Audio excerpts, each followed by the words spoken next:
Bonsoir, bienvenue dans le 18h Archive. Désormais, toutes les semaines, la rédaction de Télé Nantes rouvre les dossiers, fait le point sur des actualités à traiter les semaines, les mois passés, pour voir comment les choses ont évolué. Et avant d'évoquer la mobilisation des artisans du bâtiment, il y a 2 ans, avec notre invité, le président de la CAPEB des Pays de la Loire, je vous propose de revenir sur plusieurs actualités en bref. Et l'on va commencer par 2 bonnes nouvelles. Tout d'abord, souvenez-vous, c'était en avril 2014. Des lycéens de Saint-Nazaire se mobilisaient pour soutenir leur camarade Faisal. Le jeune homme algérien était touché par une obligation de quitter le territoire français. Une mesure qui l'empêchait de terminer son année de bac pro électrotechnique au lycée Bouloche. La mobilisation a payé dans un premier temps puisque le visa du jeune homme a été prolongé, notamment grâce à l'intervention de la mairie de Saint-Nazaire qui avait organisé un parrainage citoyen du jeune homme. Depuis, Faisal a poursuivi son bonhomme de chemin. En juin dernier, il a obtenu son bac pro et il est, depuis la rentrée, inscrit en BTS à Nantes. Selon son avocate, le renouvellement de sa carte de séjour, qui doit se faire dans les prochains jours, ne devrait pas poser de problème. Et Faisal devrait pouvoir poursuivre ses études en France. Autre combat, celui de la maman de Gabin, un enfant de 6 ans qui souffre d'un retard de développement. En juin dernier, cette habitante de Rozay poussait un véritable cri d'alerte et un peu désespéré face au manque de solutions sur une page Facebook. Un appel relayé par plus de 140 000 internautes. Alors la mobilisation derrière Gabin n'a pas permis de trouver une solution pour qu'il puisse être scolarisé en milieu ordinaire plus de 12 heures par semaine. En revanche, la maman de Gabin a réussi tout de même à obtenir une place en IME, en institut médico-éducatif, à moindre mal. Le garçon a donc pu faire sa rentrée le 2 septembre dernier. Sa maman, elle poursuit son combat, notamment par le biais de sa page Facebook pour Gabin et tous les autres, pour que l'intégration des enfants tels que Gabin en milieu ordinaire puisse se faire plus facilement. Enfin, des nouvelles d'une initiative nantaise lancée il y a quelques mois, The Social Dressing, un site communautaire de vente de vêtements d'occasion. Sa créatrice, Julie Laurent, était venue nous en parler sur le plateau du 18h de Télé Nantes en avril dernier.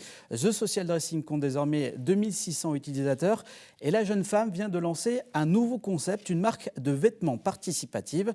En clair, vous pouvez, via le site www.julielaurent.com, proposer vos croquis de vêtements, vos idées de modèles. La créatrice s'en inspirera pour composer sa prochaine collection printemps-été qui verra le jour début 2016. À suivre donc. On passe tout de suite à la partie invitée du 18h Archive. Les artisans du bâtiment dans la rue qui réclament au gouvernement l'annulation de la hausse de la TVA, c'était il y a 2 ans. Michel Brochu va me rejoindre. Il est le président régional de la CAPEB, la Confédération des artisans et des petites entreprises du bâtiment. Bonsoir. Bonsoir. Alors, on va revenir avec vous sur les suites de cette mobilisation de septembre 2013. Mais avant cela, on se remet dans l'ambiance avec le reportage réalisé à l'époque par Anne Judic. Un peu d'isolant à mettre dans le coffre aussi en dessous. L'entreprise de Pierre emploie 9 salariés et comme tous ses confrères, son carnet de commandes ne se remplit plus qu'au dernier moment. Difficile de gérer ainsi ses effectifs. Ça veut dire qu'à tout moment, ça peut basculer. C'est-à-dire qu'on ne sait pas si dans 2 mois, dans parfois 1 mois, et pour certains, dans 1 semaine ou 2, ils vont avoir du travail pour leur entreprise. Si la TVA augmente au 1er janvier comme prévu, Pierre s'attend à une situation catastrophique et redoute d'avoir à licencier. Effectivement, il y a 2 ans, on a dû séparer d'un certain nombre de salariés et c'est pas facile. Et il y a des collègues qui le vivent très mal à tel point qu'ils préfèrent fermer leur entreprise que licencier. C'est-à-dire qu'ils vont jusqu'au bout. Les clients potentiels attendent une meilleure conjoncture. Le marché se tend et les prix baissent. Pour gagner des chantiers, certaines entreprises font appel à de la main-d'œuvre étrangère. Mais pour casser vraiment les prix, c'est le travail au noir qui prend de plus en plus d'ampleur. On voit aujourd'hui de plus en plus de clients qui rechignent à faire les travaux parce qu'il y a une augmentation de TVA. Puis ils nous disent vous ne pouvez pas le faire au noir.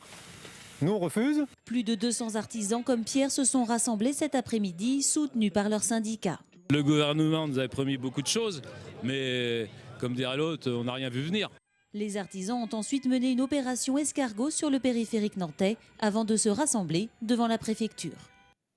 Alors tout d'abord, Michel Brochu, revenons sur ce qui faisait le cœur de cette mobilisation, cette hausse programmée de la TVA. Là-dessus, vous avez obtenu gain de cause, suite à cette mobilisation. Alors on a obtenu des avancées, effectivement. Donc, la TVA à taux 5% donc, pour les travaux de rénovation énergétique du bâtiment. Nous, notre demande, elle était sur l'ensemble de la rénovation, donc on n'a pas tout obtenu, malheureusement, mais on continue de se battre parce qu'aujourd'hui, on a toujours cette revendication. On pense que la TVA taux réduit est mieux adaptée pour l'ensemble de la rénovation et pas uniquement pour la rénovation énergétique. Puisque derrière tout ça, il y a des emplois, forcément. Et compte tenu du contexte du bâtiment aujourd'hui, c'est une mesure qui nous paraît très bonne et qui devrait être appliquée déjà depuis longtemps, quoi. Alors justement, on entendait dans le reportage ce professionnel qui s'inquiétait pour l'avenir de ses confrères en disant il y a des emplois qui sont en jeu, il y a des boîtes qui ferment quasiment tous les jours. Le maintien, les avancées que vous avez pu obtenir, on peut dire que ça a permis d'épargner certaines sociétés. Ça a eu un effet immédiat malgré tout. Malgré tout, ça a permis de continuer, enfin de développer en tous les cas des travaux de rénovation énergétique. Donc ça, c'est un point positif. Néanmoins, c'est pas suffisant puisque c'est qu'une partie des travaux. Et donc, on a bien vu déjà depuis 2 ans la baisse d'effectifs dans le bâtiment et malheureusement des entreprises qui disparaissent. Alors, il y a eu ensuite la mise en place du CICE, donc Crédit Impôt Compétitivité Emploi. Pour vos entreprises qui en ont bénéficié, est-ce que ça a eu l'effet escompté? Parce qu'à la fin de CICE, il y a emploi. Est-ce que réellement l'effet attendu, c'est-à-dire de création d'emplois, ça a été le cas? Alors clairement non. Parce que si on regarde les chiffres, on voit bien qu'il n'y a pas eu de création d'emplois depuis 2 ans, même bien au contraire. Je dirais le CICE, ça a eu comme effet je dirais, pour les entreprises qui sont en bonne santé, de continuer à investir éventuellement. Et puis pour malheureusement une grande partie des entreprises qui ont des problématiques de trésorerie ou autres, soit de combler le trou de la trésorerie ou voire de combler une partie du déficit des entreprises, quoi. Oui, j'ai ce chiffre au niveau national, 2009-2014, au niveau national, donc 45 000 emplois détruits.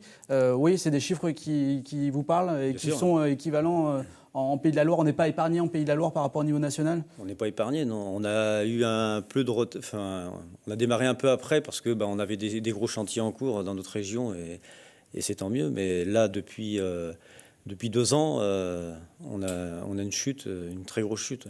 Alors pour les entreprises que vous représentez, évidemment, il y avait le problème de TVA, mais ce n'était pas le seul problème. Vous dénonciez aussi à l'époque la concurrence des auto-entrepreneurs, le recours aussi fréquent, on l'entendait dans le reportage, au travail au noir. C'est des problématiques qui perdurent, on peut le dire.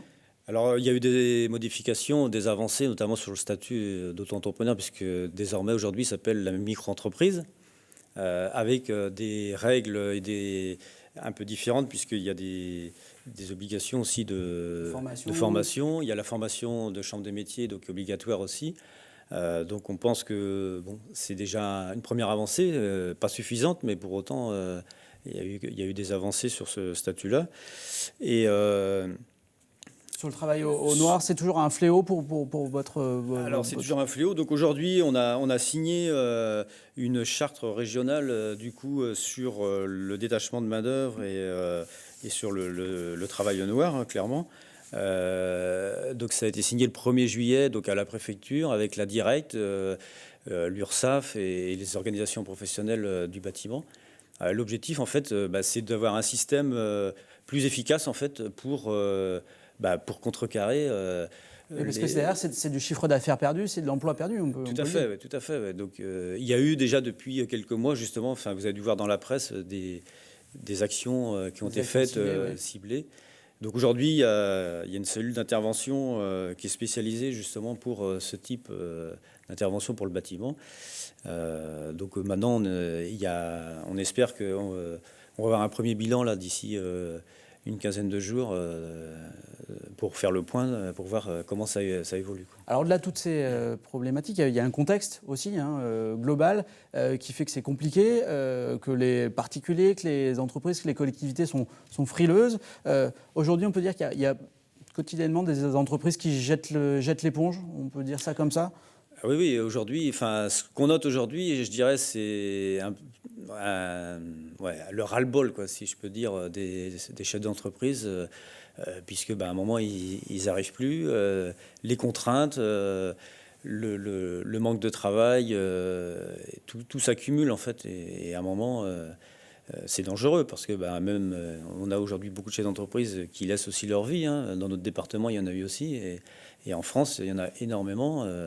On parle des agriculteurs, mais aussi les gens du bâtiment. Et ça, c'est catastrophique. Vous me disiez en préparant cette émission que vous aviez rencontré le président du tribunal de commerce qui vous avait confirmé ce constat qui est, en chiffres. Le président du tribunal de commerce qui parlait ce matin dans une interview dans Ouest France qu'on voit et qui rappelait qu'en première ligne des entreprises touchées, il y a des peintres, des petits artisans qui avaient déjà licencié et qui sont seuls une fois qu'ils arrivent à la barre du tribunal de commerce. C'est ça, quotidiennement. C'est quoi le profil type de l'entreprise qui est en difficulté aujourd'hui ? Je crois qu'il n'y a pas vraiment de profil type, malheureusement. On a beau analyser les choses. On trouve des entreprises très performantes, des entreprises très anciennes qui existent depuis 3-4 générations parfois. Et donc là, pour le coup, avec une organisation, une structuration, des entreprises qui sont très bien structurées et qui malheureusement ont des chutes de travail de voire 30, 40, 50%.